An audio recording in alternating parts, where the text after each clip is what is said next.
Bruno Vitali, je fais partie du groupe Silogis, un groupe de 900 personnes spécialisées dans les services maritimes et portuaires. Le groupe est implanté dans plusieurs grands ports européens. Le groupe a plusieurs branches, dont la commission de transport, ce qui est le cœur de mon métier. Au niveau de l'organisation des différentes business units, nous sommes organisés par produits et donc j'ai la responsabilité de la business unit chimie, composée de nombreux clients de la pétrochimie et des spécialités chimiques. Et donc, tout naturellement, j'ai accepté de présider la commission des produits et des matières dangereuses au sein de l'UMEP.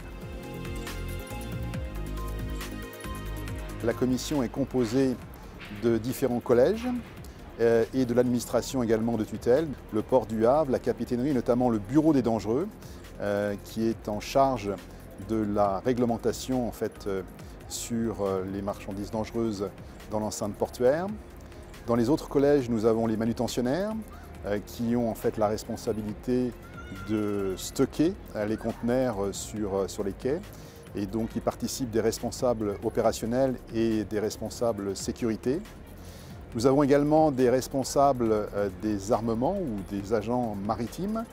C'est important parce que bien évidemment les conteneurs ont pour vocation d'embarquer sur des navires ou ont été débarqués en fait de navires et donc bien évidemment leur accord est aussi en fait important.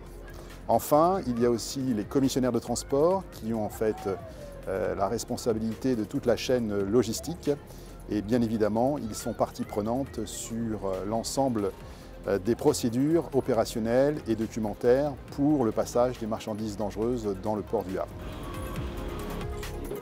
L'objectif est double. Le premier, il est comme l'ensemble des travaux de l'UMEP de faciliter le passage des marchandises dans le port et donc notamment des produits dangereux. Un des aspects importants de cette commission est de vérifier que les aspects réglementaires sont bien en fait considérés, notamment sur l'aspect déclaratif. Et l'autre mission de cette commission est de passer un certain nombre d'informations sur les évolutions réglementaires et c'est aussi l'intérêt d'avoir parmi nous régulièrement les membres de la capitainerie et du bureau des dangereux qui sont en fait les référents en la matière. Alors parmi les travaux en fait en cours qui ont fait l'objet des dernières séances de la commission, il y a en fait la mise en place du nouvel outil TIMAD V2, la nouvelle version en fait de TIMAD, qui est le logiciel de référence et qui est l'outil déclaratif pour le passage des marchandises dangereuses dans le port du Havre.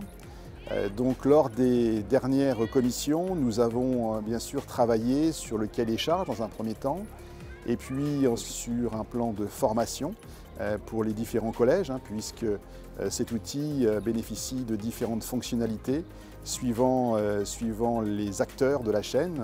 Il y a un outil pour les commissionnaires, bien évidemment, un outil pour les manutentionnaires et également pour les compagnies maritimes ou leurs représentants, puisque c'est eux qui donnent leur accord également sur l'embarquement de ces marchandises.